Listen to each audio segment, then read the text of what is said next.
Hey guys, what's up? It's your girl Laur Cut. So today, I obviously am outside. It has been absolutely beautiful outside these past couple days, so I just wanted to get some fresh air. For today's video, I'm actually going to be doing a camera review of the Canon EOS Rebel T7. Let's get started. So I actually used this camera for a solid 2 years for film and photography. I wanted to start making YouTube videos and I honestly didn't have much knowledge of photography. I had a Nikon Coolpix L320 at first, and that was my first camera I ever used to make YouTube videos. The quality wasn't that good, so I was like, okay, I'm gonna get a good Christmas present for myself and get this camera, and it was a value pack. I got a whole thing of this with another lens for I think $1,100 when the original value was $1,700. I just knew that I wanted to do photography and it's something that I always wanted to do, and I wanted to film more. I'm gonna be honest, there are some things that I absolutely love about this camera and that I absolutely hate about this camera. Filming with this for 2 years, you start to encounter a lot of problems, and if I had more knowledge and I did more research on this camera before I bought it, I probably would have gotten a different one, but it still did everything that I needed it to do, but it was just a lot of extra things that I had to do because I got this camera. So let me elaborate a little bit. So we're gonna start with pros. So pros of this camera. So the first pro about this camera is that there is a flash built into it that goes up, and you can also attach an external flash on top. You can use both depending on your needs, but personally, I didn't need an external flash for this camera. I think the flash on this camera as is good enough. I've taken a lot of pictures in the dark and darker settings with this flash, and it comes out absolutely amazing. So this flash definitely gets the job done. I wouldn't go out of your way to get another huge flash unless you're doing indoor professional photography. So the downside to the flash, depending on the mode that you're in the camera, if it has a slightly darker setting, the flash automatically comes on and you cannot turn it off, and it's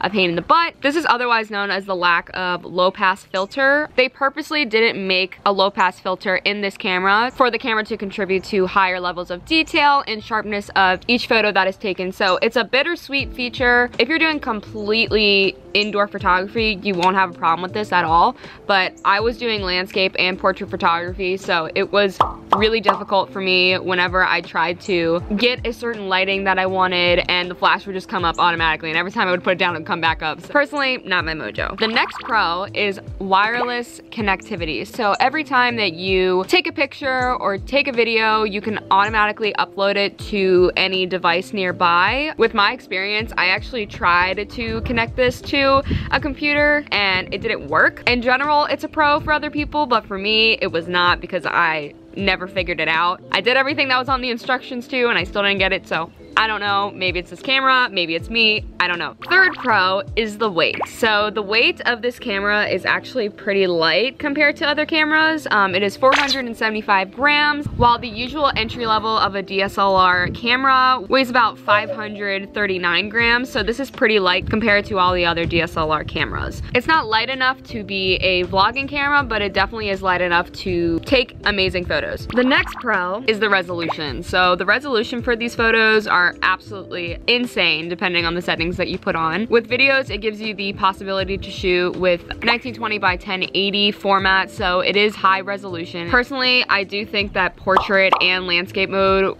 were a lot better with resolution. If it was like something in a street or something that's high speed, it doesn't really pick it up very well, so I would just probably use this camera for basic photography because it only has about 9 focus points. Focal points are pretty important in a camera. There's only 9 with this camera, so that's why landscape and portrait look the best, because it has a small number of things to focus on, while with a high-speed video or a high-speed camera, you need a lot of focal points. So that's the downside. Other than that, with just basic photography, it turns out good. And the last pro that I have is the battery life. The battery life of this Canon EOS Rebel T7 is above the average battery life. It provides a shooting life of about 500, while the average battery life is 588 shots. So it is definitely on the higher scale. I will forget to charge my camera all of the time, and usually it'll last about like 5 videos, like 5 full 20-minute videos and then it dies. Battery life is awesome. So now we're moving to the cons. Once again, for this review, these are all of my opinions and my personal experience with this camera. These are just some like little things that I have noticed since I've had this camera, and why I got this new one is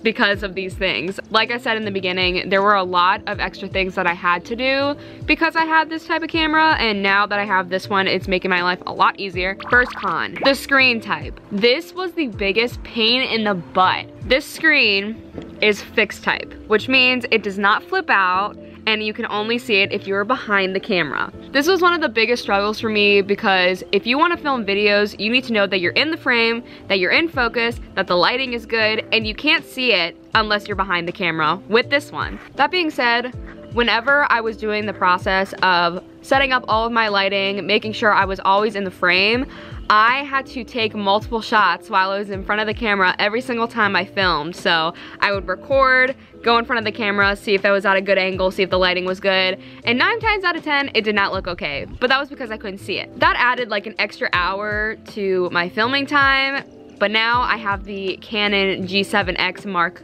II. It has a flip-up screen, and it has made my life so much easier. So now I'm saving an hour every time I film. Con number 2, there is no microphone port. There is a microphone embedded into the camera, which is not bad. It's not the worst microphone, but it could be better. I have a Blue Yeti mic, which is not able to hook up to a Canon because there is no microphone port for it. So that being said, I always had to hook up my microphone to my computer and having to do an external app and then syncing the audio with the video, when if I had a microphone port, everything would be synced automatically together. So it was just another thing that added extra time, and I think that time is super valuable. If I had a camera like this one that has a microphone port, instead of using a program and setting up all this extra stuff, it's simplified by just getting a different camera. Okay, so the last con is just basically just the physical aspects of this camera. The weight is perfect. I think it's the right width. I'm always doing so many activities, and that's why I bring my GoPro when I do that stuff, because this camera is not made for that. There is no environmental sealant, it is not waterproof, it is not crush proof, it is not shock proof. So if you're using this camera, make sure that you are indoors and that you are not doing anything crazy, because I personally love to travel. I love doing crazy activities, so that's when I bring my GoPro with me on my ATVing or when I'm snorkeling or something like that. But this is just mainly for indoor shoots. So overall, this review for this camera, there are pros and cons to everything, but this personally is my opinion. I think this is a great basic photography camera for portraits and landscapes, but if you're doing anything fast-paced, I would not recommend this camera, unfortunately, and for YouTubers, I would not suggest this either. Unless you get an external viewfinder, for YouTubers, I would suggest getting a different camera. For professional photographers, if you are doing portraits and landscapes in just a basic setting with a backdrop, you're perfect. That's what I did for my side gig. I've done a couple photo shoots for people. I think it's great with the built-in flash and with the microphone and everything, and it worked fine, but it was a struggle. So yeah, that is my review of the Canon EOS Rebel T7. Thank you guys so much for watching this video. I really do appreciate it. If you like this video, please give it a big thumbs up and press the subscribe down below so you can subscribe to my channel, and press the bell for the post notifications so you can see every time I post a new video, every single Thursday. Comment down below what camera you use to film. Thank you guys so much for watching, and I will see you guys on Thursday. Bye!